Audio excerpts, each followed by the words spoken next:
নমস্কার আমার প্ল্যান্টস লাভারের সকল সদস্যদের।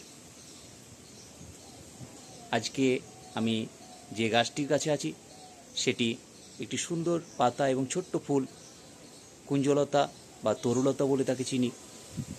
সেই সম্পর্কেই একটি ছোট্ট ভিডিও আমি দেখাবো। নমস্কার সকল বাগানবাসীদের। দেখুন, আজকে যে গাছটি দেখাচ্ছি আমি, সেটি পাতাও খুব সুন্দর এবং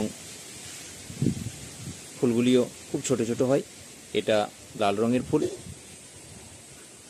অনেকজনই চিনতে পেরেছেন, গাছটির নাম হচ্ছে কুঞ্জলতা বা তরুলতা বলে থাকি। এই গাছটি একবারই লাগানো হয়েছিল আমাদের বাড়িতে। তারপর প্রত্যেক বছর এই জুন জুলাইয়ের দিকে নতুন করে যেখানে সেখানে যত্রতত্র এইসব গাছ বেরিয়ে থাকে, আমাদেরকে লাগাতেও হয় না। আর দেখুন গাছটি গোড়া কোথায় আছে, এর ভেতরেই। এখানে কামিনী গাছ আছে, তার উপরেই লতানো গাছ। গাছটি বেড়ে উঠছে। এই বর্ষাকালে কত সুন্দর পাতাগুলো দেখতে লাগছে দেখুন। সেই রকম পরিচর্যারও প্রয়োজন হয় না, একরকম অবহেলাতেই বেড়ে উঠছে গাছটি। এই গাছের জন্য প্রয়োজন সূর্যের আলো। খুব সুন্দর ছোট ছোট ফুল দেয়। আপনারাও এই গাছ একবার বাগানে যদি আপনাদের লাগান, দেখবেন প্রত্যেক বছরই যে কোনো জায়গায় এই গাছ বেরোবে বীজ পড়ে। এই দেখেন এর বীজ, এর ভেতরেই এর বীজ আছে। ছোট্ট এর ভেতরেই এর বীজ থাকে। এই দেখেন এর বীজ, ছোট ছোট বীজ হয় এর। যারা টবে লাগাবেন, টবের মাটির প্রসেস আমার এই চ্যানেলে দেওয়া আছে। যে কোনো গাছ লাগাবার জন্য যে ধরনের মাটি প্রয়োজন।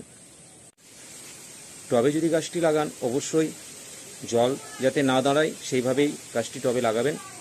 আর টবের মাটি যেরকম বাগানের মাটি হয়, তার সাথে জৈব সার কিছু দিয়ে গাছটি লাগিয়ে দেবেন, তাহলেই গাছ ঠিক বৃদ্ধি পাবে। আর সঠিক পরিমাণে সূর্যের আলো যেখানে পাওয়া যাবে সেখানেই গাছটিকে রাখবেন, তাহলেই গাছের বৃদ্ধি সঠিকভাবে হবে।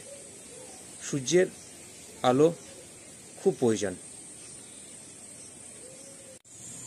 গাছটি যদি আপনারা লাগাতে চান টবে বা বীজ থেকে চারা করতে যান, এপ্রিল মের দিকে গাছটি চারা করে লাগাবেন, তাহলে খুব তাড়াতাড়ি গাছটির বৃদ্ধি হয়। লতানো গাছ দেখুন, জুলাই মাসে কত সুন্দর ফুলও ফুটছে, তার সাথে গাছটিও লতানো আকৃতির, কত সুন্দর দেখাচ্ছে।